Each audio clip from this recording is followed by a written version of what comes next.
Hi, everybody. I am Ariana Karamalis from Slum Dwellers International, SDI, one of the managing partners of this year's Resilience Hub. We are at the closing session of the Resilience Hub for COP27, which is quite a thing. It feels like quite a thing to be here. Welcome to everybody and to our speakers. I'm pleased to be here with you all and to be moderating this session today. We've had over 60 sessions that have run at COP, and not to forget the regional resilience hubs that were held in advance, where regional partners from all over the world also had an opportunity to convene in advance. And it's really been such an amazing global presence of voices, both physically here and virtually. As everyone knows, people have also been watching all of the sessions here online throughout the past 2 weeks. We've also had musical performances, dancing, art workshops, virtual reality simulations. It's just been such a kind of vibrant and dynamic hub here at COP, and it's really been such a pleasure to be a part of it. And I think also just the energy of the space out here with the meeting rooms and opportunities for people to gather and have the conversations that we don't get to have anywhere else except for these spaces. We've had discussions with so many world leaders and grassroots voices, community leaders. There have been so many amazing people in this room over the past couple weeks. And it's wonderful to be ending the 2 weeks with some of those amazing people today. If you missed any of the sessions over the past couple weeks, which I'm sure we all did because there was so much happening, the sessions will all be online. The recordings of the sessions will all be online for the next year. So you have quite a while to catch up. And without further ado, I'm going to jump to the veterans of COP and the Resilience Hub, dear supporters and family. Nigel Topping is here with us, as well as Sheila Patel, Gonzalo Munoz, and we're waiting on Salim Hook, who's coming from another event shortly and will be joining us.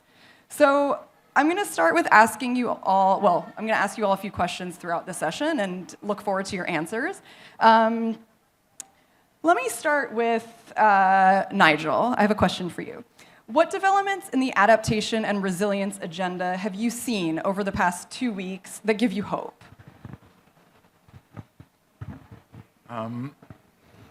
I think three. One, whoever decided to knock the wall down between the Resilience Hub and the Children and Youth Pavilion. I would love to see, that creates much more of a kind of souk vibe than a trade show vibe with spaces, with spaces sort of bleeding into each other. So I think really it's kind of beautiful, makes it much more human. And I know this has been the sort of energetic epicenter of the COP, these two.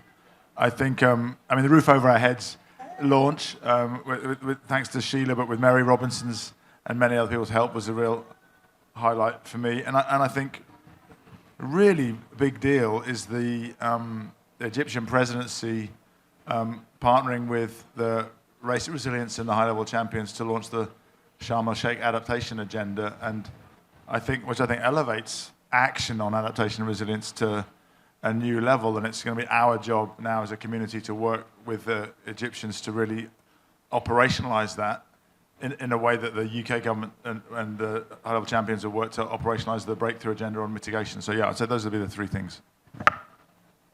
Great, thank you so much. You mentioned the adaptation agenda, the official launch of the adaptation agenda last week, and I wonder if you could say a little bit more about what that means for action on adaptation in Egypt's legacy. Just give us a few words on that. So for those of you that don't know, this is kind of based on what we saw work in Glasgow quite well around mitigation, where ahead of Glasgow, the champions team with the Marrakesh partners defined a series of very specific deployment goals in green steel, green shipping, EVs, everything that we need to get to zero. And then in Glasgow, the UK presidency embraced that and launched what they then called the Glasgow Breakthrough Agenda. We now just call it the Breakthrough Agenda, inviting countries also to commit to making those the green technology, the least cost technology by 2030. And that's now developed so that it's been added. We had 5 sectors initially, added a couple more, and it's sort of distributing responsibility. So there's always a sort of global north, global south government in the lead on the state side and non-state actor partners.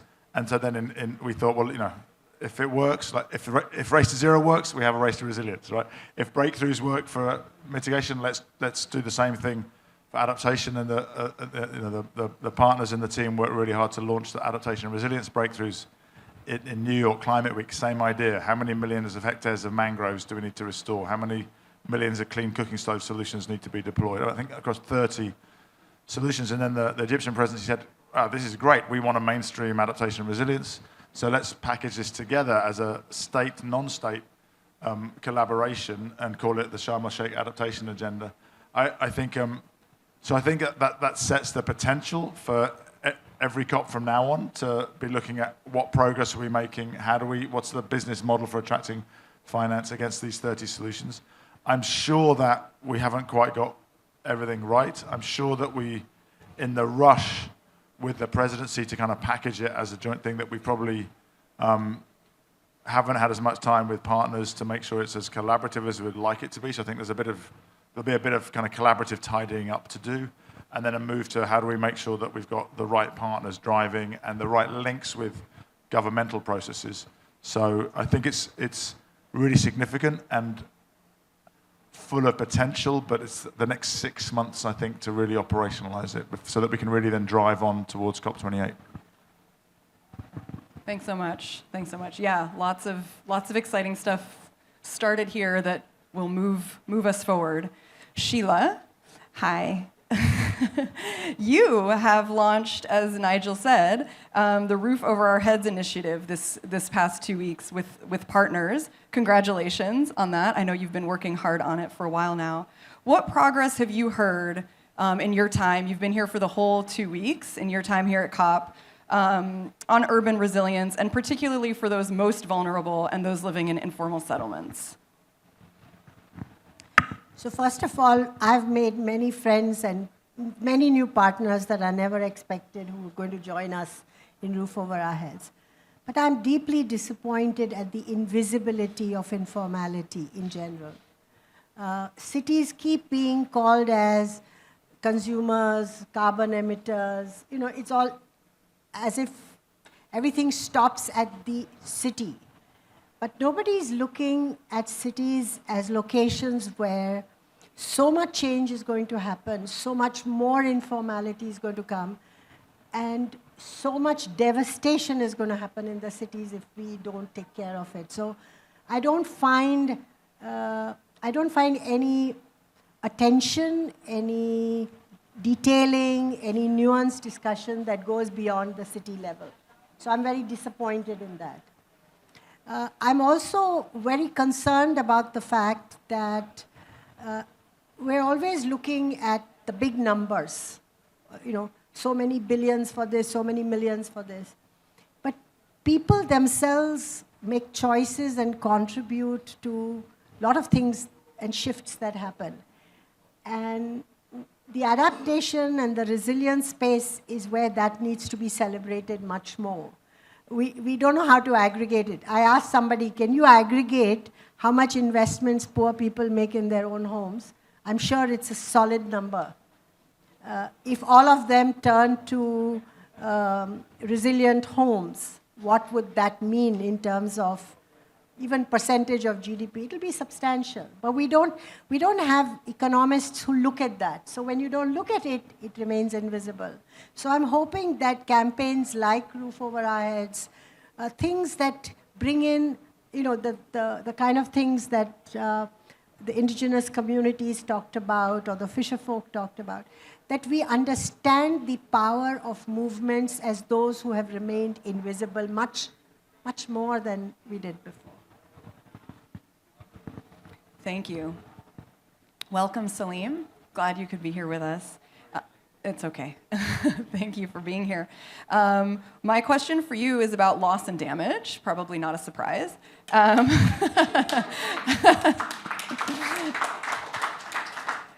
So you are one of the staunchest supporters and proponents of loss and damage, and this year it was explicitly added to the formal agenda here at COP by the Egyptian presidency.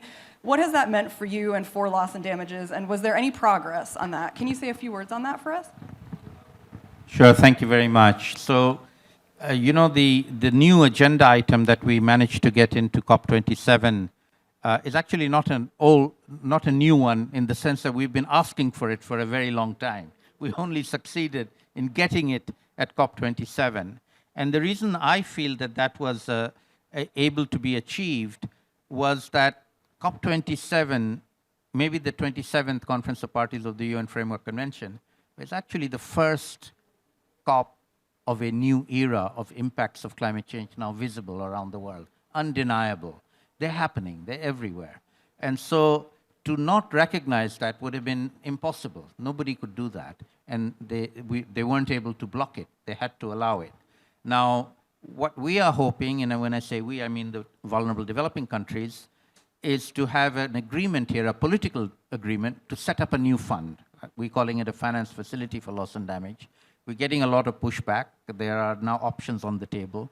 We're going to have 2 all-night sessions going forward in extra time tonight and tomorrow night, and hopefully will result in getting that political decision here. We don't need to work out the details. All we need is a decision to set up the fund, and then we can come back next year with working out all the details. And if a final point I can make is that civil society, non-state actors have played a very big role in pushing this agenda, supporting this agenda, and hopefully if we get what we want out of this COP, we need to then continue to work on answering the questions of how would it work, all right? There's a very legitimate questions of how, but that comes after you agree to do it, all right, not before.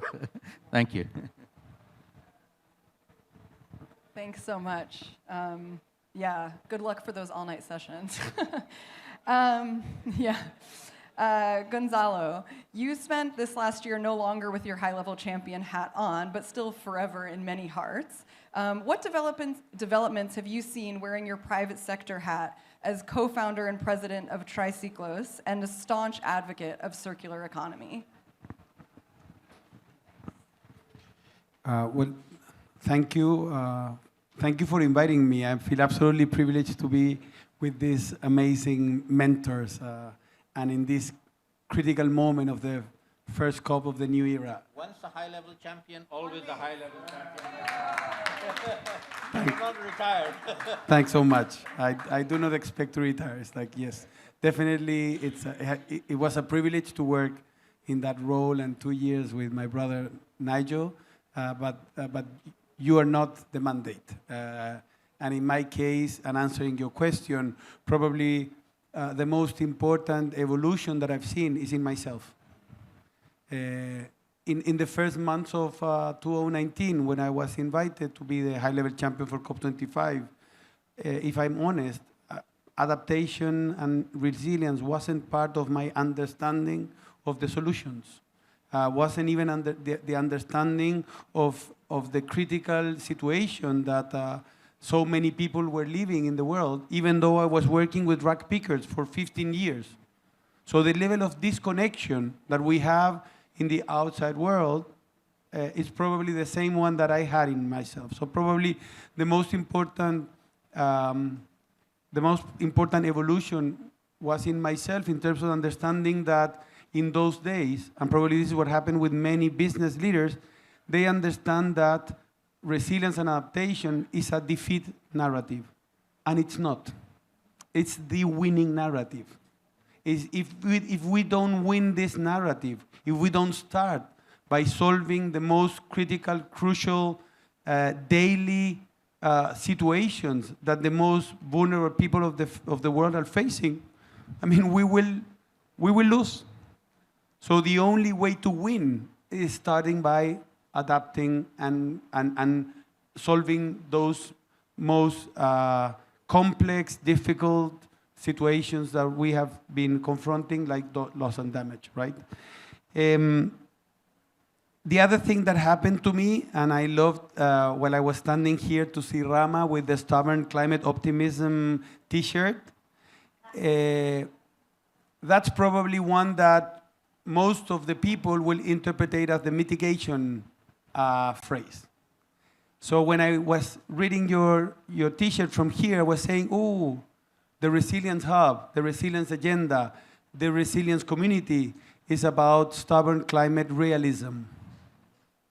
So you can only be optimist when you are confronting first the reality of the situation and not being blind and assume that just by being optimist and doing the hard work that it requires, we will solve the crisis. So again, something that is related to your person. You will not ever be able to solve the problems outside if you don't work on yourself first, right?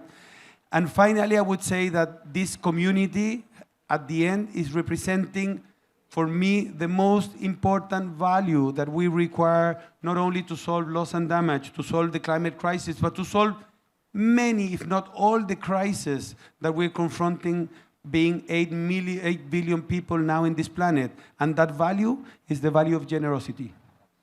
This is the most generous community. And this community should be in the center of any solution that we require to solve any crisis that we require to solve all around the world. So what I'm taking for me, and I do expect that many business leaders have been having the same experience that I've had, is the evolution on yourself to understand that this is the winning narrative, this is the winning agenda. Second, that we need to be realistic in order to tackle even the mitigation aspects. So first being realistic, then become an optimist. And finally, that is the moment to be extremely, hardly, radical, generous.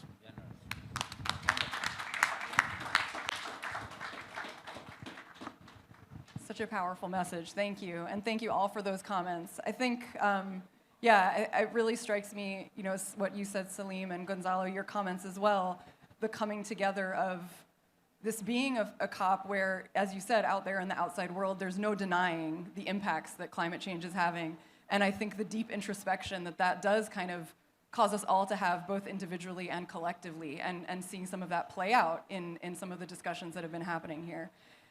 So exactly a year ago, most of you were sitting in these seats. You were online, but at the closing of the Resilience Hub at COP26. And I'm wondering if you could say a little bit, maybe Sheila, if you could tell us a little bit about what you see as having changed from that day, where you were participating virtually because the world was still, very much still very hybrid in that way, in this space of adaptation and resilience. Do you have some thoughts on that? Well, all the visuals of people's faces became people for me. And I think that all those webinars, those discussions, were an amazing education for me. Anything happened, I would send a message to Salim, what does this mean? And then he would patiently say, this is what it means. And it was a very important learning for me because I think that my ability to think through the possibility of looking at what we were doing in SDI in relationship to habitat suddenly came clear to me that we didn't have to change what we were doing. We had to look at everything with a climate lens. Because usually when poor people have their organizations, somebody will come and say, now you must work on food. It's like a different vertical for you. Or you must work on vegetable gardens, But it's all to do with me. I'm in the middle of it. And how do you explain that to people who get stretched in their little organizations to do things? So we felt that by creating a parallel discussion with community women, which we had in SDI, we met every 2 weeks. There are about 50 of them. We used to meet 25, 30s. One of them was Teresa. We developed a campaign ourselves that in the climate space, what are the 5 things that we want? And the first one was roof. The second was food. The third was health. The fourth was transport. And the fifth was disaster management. And these are the 5 things that matter to poor women. And that's what we're going to do. We start with the roof. We see how much stamina we have. And then add these things on. Because where people are, all this comes together. And I think that that's what that last year and all the discussions we had on the web have helped me come to this location. And it liberates me from having to assume I need to know everything. I just need to reach out and ask somebody, what shall I say? What shall I do? What do you think is right? and you have a lot of generosity in which people explain things to you. That's been Thanks so much, Sheila. Nigel, I wonder, as you're coming to the end of this COP, and last year you were the high-level champion for the COP26, if you could share some of your reflections on what's changed in this past year in the space of adaptation and resilience, what changes you've seen over the course of this past year?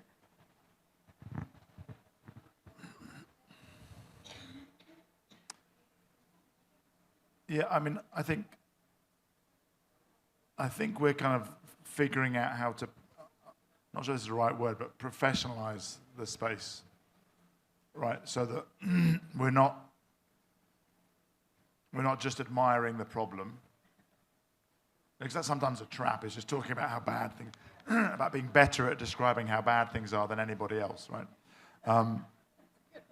And as Gonzalo says, it's important to understand the problem, but not admire it. Yeah.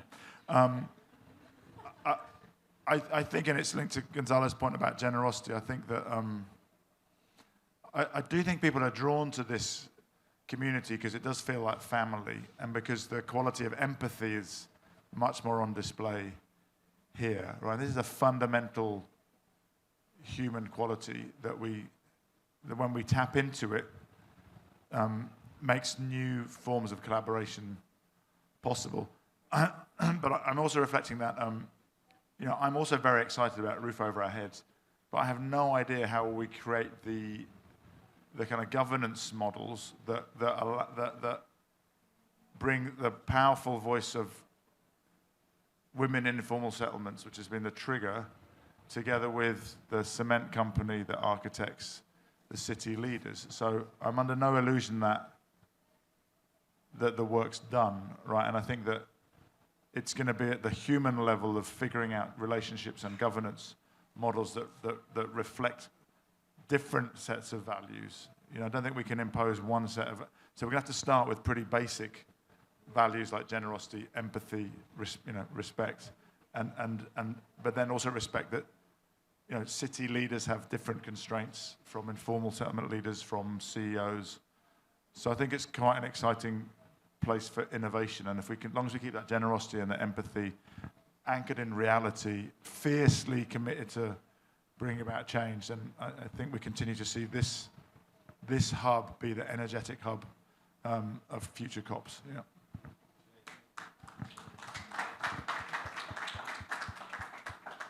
Thank you so much. So I want to ask a couple of questions. One, I want to hear from some of you a little bit about what you see looking forward from here to COP28.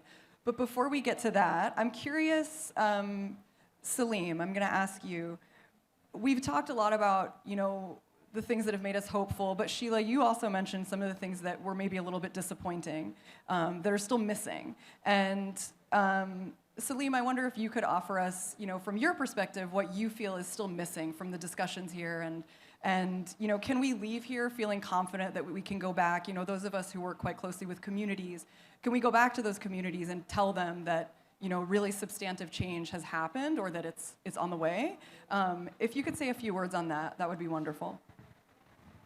Great, thank you very much. So let me start by just doing a bit of reflection on the two resilience hubs that we did, the one last year and the one we have here. I think last year was a great success, but I think we've moved up. We've really improved on it here in terms of the discussions that have taken place in this room, the constant conversations that are taking place over there. That's been my office. I've been having people come and meet me there. It's a nice, comfortable place with coffee. And going forward and taking things forward. And in the case of Roof Over Our Heads, something that came out of last year that we are taking forward here. So it's not just a networking event and we go home and then we come back a year later and we meet again.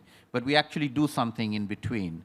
And so I personally feel that we are moving forward. The whole community is a very genuinely bonded community. As Gonzalo says, the sense of generosity of every single individual who is part of this growing community of working on resilience from the bottom up, and particularly from the bottom up. So on that particular point, what I would say is that last year, because of the COVID crisis, not everybody was able to come. We did it as a hybrid event. It actually worked out very well. We had regional meetings going on around the world. We did that again this year. So even though more people could travel here, we still had our hybrid events going on and people doing things on the ground. We'll be reporting back to them and then taking it forward what they have come up with in terms of what they'd like to do. So linking, what I call linking the local with the global. I think this hub has actually been a very, very successful, even in 2 short years, we have succeeded in moving it forward, and hopefully by next year we'll even do better. We'll come up with new ideas to do things. And the final point I'll say is that the difference between last year and this year was Sheila wasn't with us last year. She was with us, and she gave me this scarf. So that's a plus point from my point of view.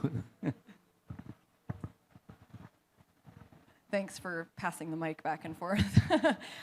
Sheila, I want to ask you the same question. You mentioned earlier some things that have been a little bit worrying or disappointing to you, and I want you to maybe elaborate on that a little bit for us.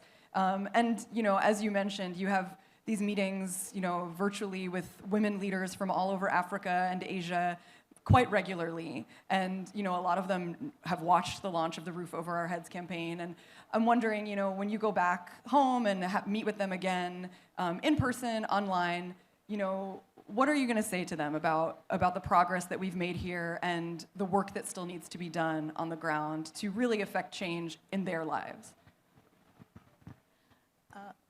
I just want to go back a little bit to your governance question.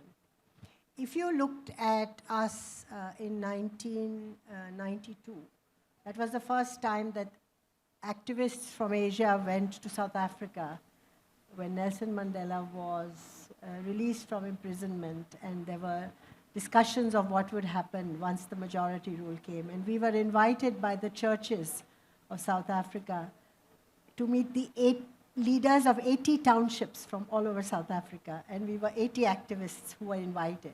And my colleague Jokin and others went there.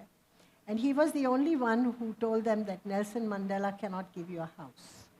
If you want a house, you have to fight for it. You get the right to fight, which you would have been imprisoned in this government, but you have a right to fight. Democracy is not getting everything on a platter.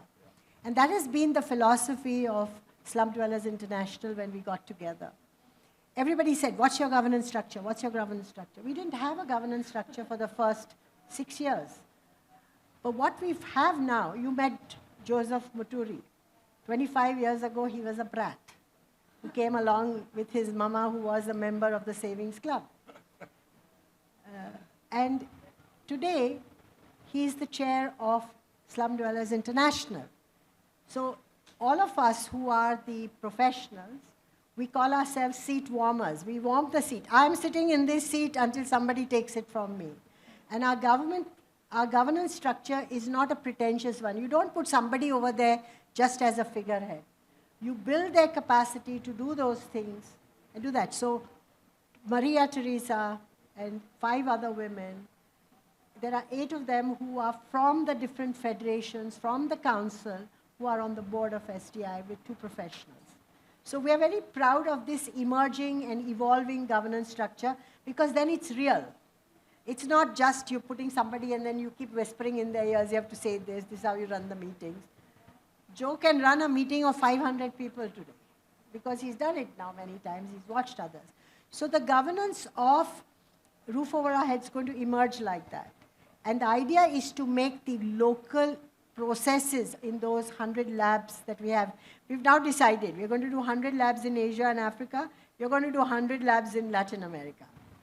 Keep expanding the ambition. And then we'll come to the vulnerable countries and we'll do another one. But the point is that we will bring that governance structure from below. And those of us who are there championing this process, we will warm these spaces till they take over. That's our methodology. Yeah, I guess my comment about governance wasn't about the ability of informal settlements to govern those structures. It's how do we blend, because for this movement to work, we're going to need to bring city governments, private sector, banks along on the journey with us. So it's so that we haven't done before. I think I know. Well, the Karura example that you showed me, that Joseph took me. So, but that's quite new for the world. So that's what we're going to have to lead the world on, right? Yeah. But what I'm saying is that this is not the first time we are doing this. And so we are in every mayors associations, we are there. And we keep telling them that you're not taking care of your real constituencies. Now we'll come there with a different set of actors and compel them to participate with us, because we also know their limitations. So then how do you become partners to go to the next level is what we will do. Thanks, Sheila. Yeah, I think this connects quite nicely to the next question, and it strikes me what Sheila's saying is, and kind of what you've all been commenting on is, you know, as Sheila mentioned, you know, I'm with SDI as well, so I'm quite familiar with that model. And at the local or the national level, the model is to have the urban poor driving the agenda, but to bring all those other players who need to be there into the room, you know, and to the table with them. And you know, the Roof Over Our Heads campaign, and even, you know, what we're talking about here at the Resilience Hub in general is how do we do that at the global scale? So Gonzalo, you mentioned this in your comments earlier, and I'm wondering if you could say a little bit more, based on your engagements with government and the private sector, are you confident that they understand the urgency and the relevance of this work for people on the ground? What do they need to do, and what do we need to ask them to do?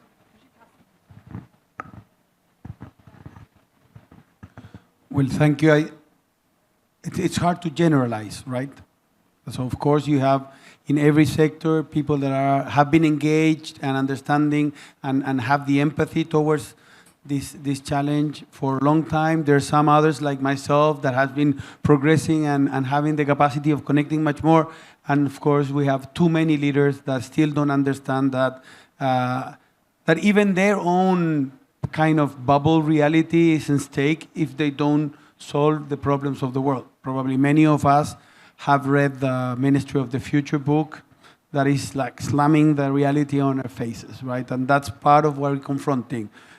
This situation, not only in terms of climate, injustice, segregation, is something that is reaching limits, if not has already trespassed the limits. I would say in general, no, they still don't know enough, mostly from the private sector. I understand that when it comes to the public sector, they tend to have the incentives to connect. Unfortunately, most of the people of the world are poor people and they have a vote. So that brings the incentive for the politicians to be connected, right? And they need to do more work for those that are more vulnerable. When it comes to the private sector, we're lacking on generosity. We're lacking on empathy. We're lacking we're lacking of strategic thinking, that there will be no way for any business, any private institution to progress and develop and prosper if you don't solve the problems of the most vulnerable people in the world. That's so much of short-termism that is driving us forward in so many aspects. So in that sense, I look for very rational and pragmatic solutions. I am extremely hopeful of what the IFRS Foundation can bring. How do we bring these metrics into the accounting systems of every company in the world? We will be able to really bring a metric on climate, a metric on poverty, a metric on equality. If we do that, we will not need for them to feel the pain and feel the need, but rather mobilize. And honestly, I don't think we have enough time for them to evolve. It might take us few generations to evolve, and we don't have few generations. So we have to be pragmatic and find what are the mechanisms that we might be able to use for mobilizing even those people that will never connect to the topics that we need to solve. So, of course, my glass is half full and half empty always. As William McDonald will say, I try to think that it's full all the time, half of water, half of air. And we don't know if we need the glass full of air or full of water. We will have to make it full. So that's, I'm thinking about pragmatism. And there are mechanisms, still, we're not yet there. Things are evolving. We need to make the public systems, including the accounting system, to help us. The tools are more and more on our service. Let's accelerate that.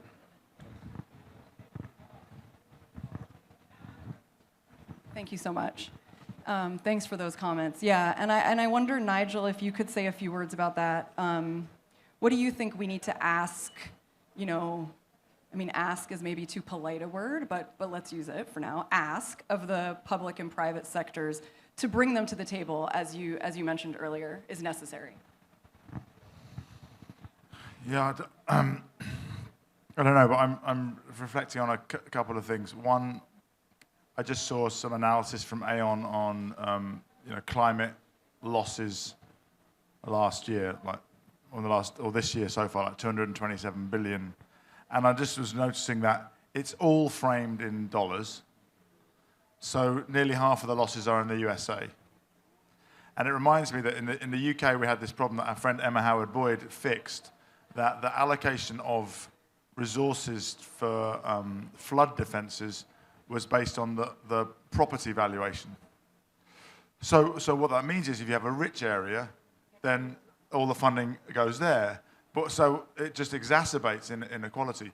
And I was just reflecting that I haven't seen a single human metric in the report I was reading.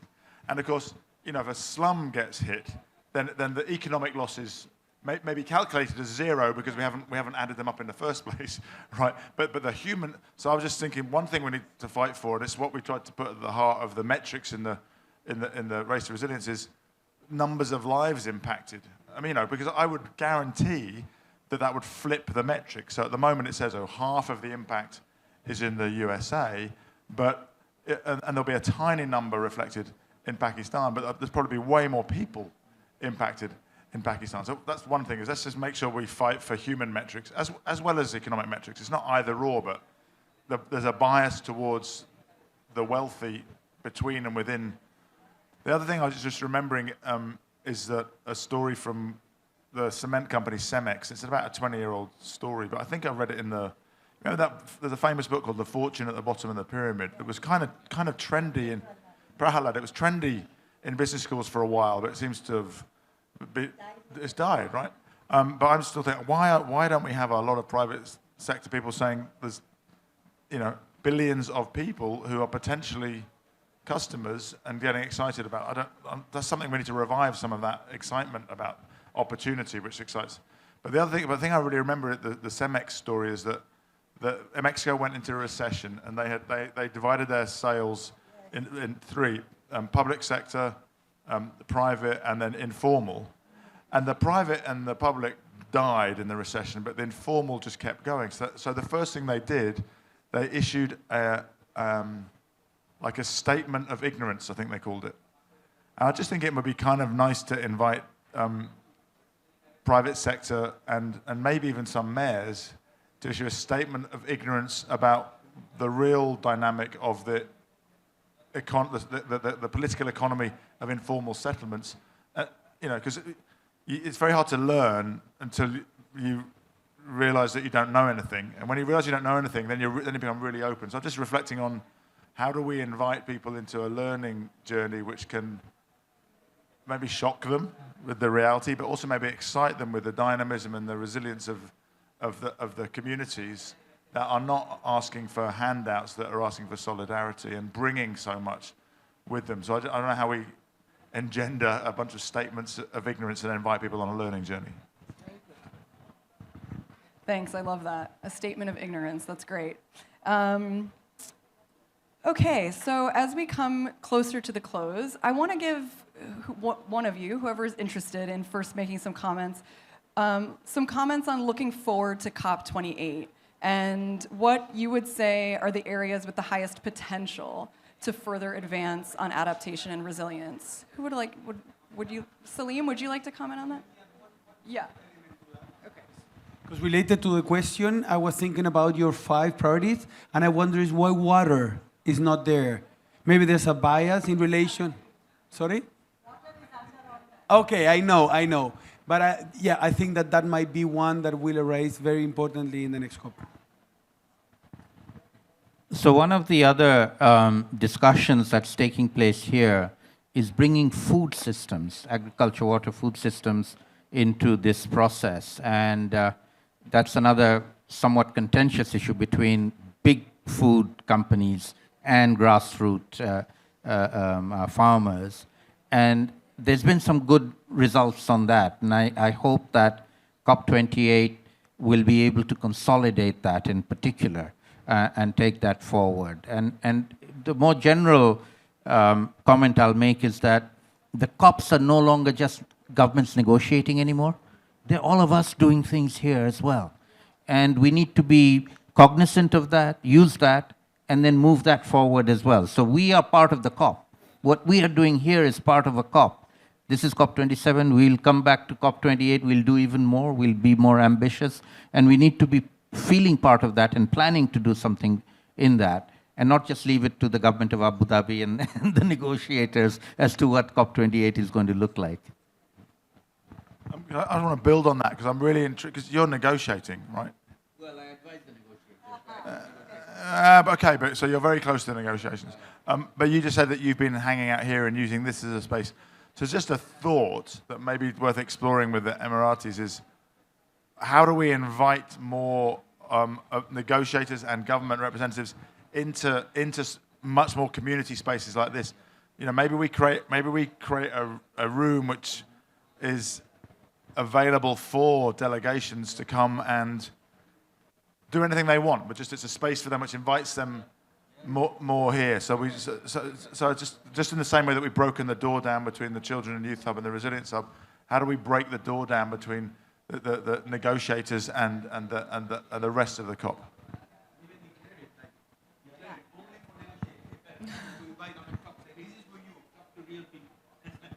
Yeah, that's excellent. That's an excellent suggestion. I think, yeah, that would be wonderful. Okay, before we move to the closing, we have a familiar face in the room. There he is, Martien van Almst from Red Cross Red Crescent. You've been across many spaces, including the Development and Climate Days. This year's Resilience Hub, in a way, emerged as a new home for DCD stakeholders. And what did DCD Day, the Development and Climate Days, do that we missed? How could we create the best of it in these new circumstances? Can you offer us some reflections on that? Sure, and first of all, let me say congratulations and thanks also for the remarks of the wonderful panel. I think in many ways, I mean, Salim, you founded Development and Climate Days, and you were saying this is loss and damage COP1. I would say Development and Climate Days 20 years ago was COP1 for loss and damage, and we have put lots of those foundations in place in those meetings over time. That community has met every year the past 20 years, and this time we were reflecting around the summer about whether we would have another Development and Climate Days in the traditional way for 2 days over the weekend. Indeed, in the past years, also having a hybrid virtual. But we actually felt so much of it was landing, and in a way, so much of it, those types of discussions were exploding, that we actually felt we might be at risk of aggravating a little bit of the problem that in a more self-critical way, I think we have now seen around us. I think the Resilience Hub has been amazing and fantastic, and I hear many people passing through. But then again, there's also the locally led action pavilion. There is a just transition pavilion. There's a health pavilion where similar discussions are taking place. And I see more and more isolated pockets of people that actually, they first of all can't show up to all of the events. Events are getting sparser. Negotiators are even more confused about where they need to be if they have a little bit of time to interact with us. So we definitely said we're not going to compete in that space and create more, but we're actually going to pause.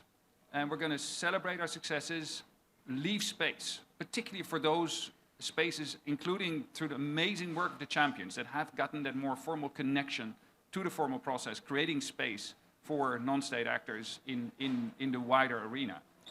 But at the same time then reflect together, during COP and after, what it is that we did in those 20 years that enabled this to happen, and to see what of that we can just confidently just hand over, but also where maybe we need to protect a little bit of that. And if I now look back at the past 2 weeks, I think there's more to celebrate than to be concerned about, for sure. So this is, again, just a big congratulations to everyone who ran the race to resilience, who ran the Resilience Hub, but also has been active in all these other places that equally have mattered so much the past 2 weeks.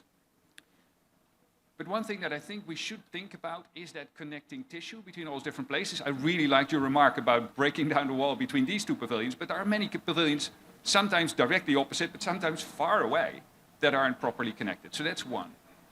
The second is, in my view, some of the best things that happened here at the Resilience Hub were things that were a little bit out of the box. The cartoons that we showed behind you, the things that went beyond.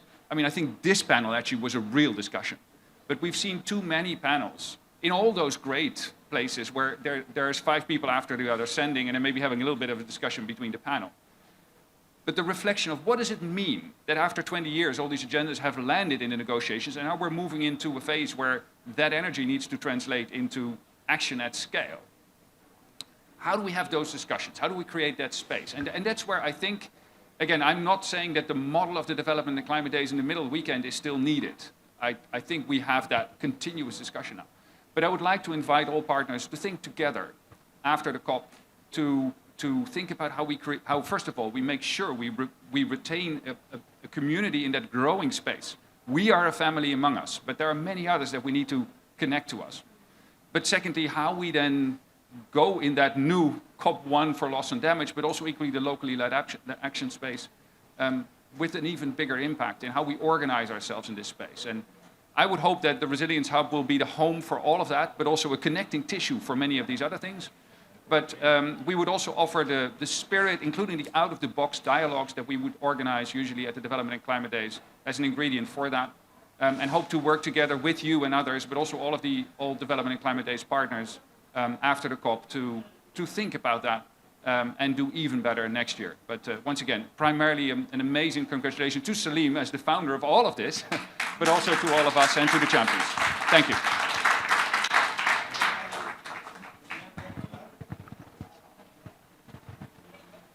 So I think that was absolutely brilliant. How about thinking about a kind of neighborhood at COP28, where you put all of those together? I think the only possibility for that potentially to happen if we all ask for the same. So why don't we commit all to ask for the resilience neighborhood, where this can be the square, right? But all the other hubs or the other pavilions are near, and that can be a great invitation for everyone to say, oh, that's the place where I want to be. Okay, let's commit to that. Everyone that has the power, go for and ask for that. Yeah, you know, it's a good conversation when we're all getting excited, because I was thinking similarly, but I was also, why's the action zone somewhere else? Why don't we have the action zone in the middle of the neighborhood, so we have, you know, a connected neighborhood and space for those high-level events? I mean, okay, same idea, but very excited. Yes. So wonderful. Thank you so much for those comments. I love the idea of the resilience neighborhood action zone in the middle of the square. That's great, and I think that's such a great thing for us to all commit to and work towards as we, you know, build and improve and move forward to COP28. Thank you all. This has been a wonderful panel. Thank you to all the organizers of the Resilience Hub. It was my first time and you know, SDI's first real presence at a COP, and it was such a great learning experience. I also have learned so much in the past year being part of this. Thank you to, there's the technical team in the back. They've worked so hard.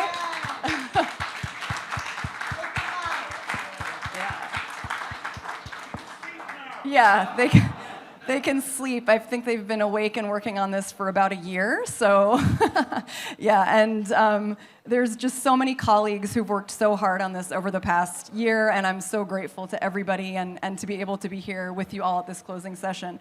So just a reminder before we formally close that you can check out the virtual platform, which I also have to say is really excellent. It's so easy to use and navigate. You can watch the videos and check it out, catch up on any exciting sessions that you've missed.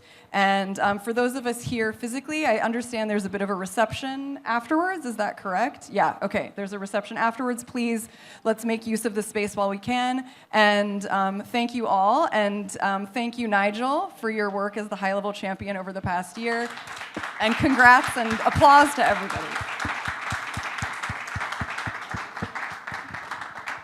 Thank you.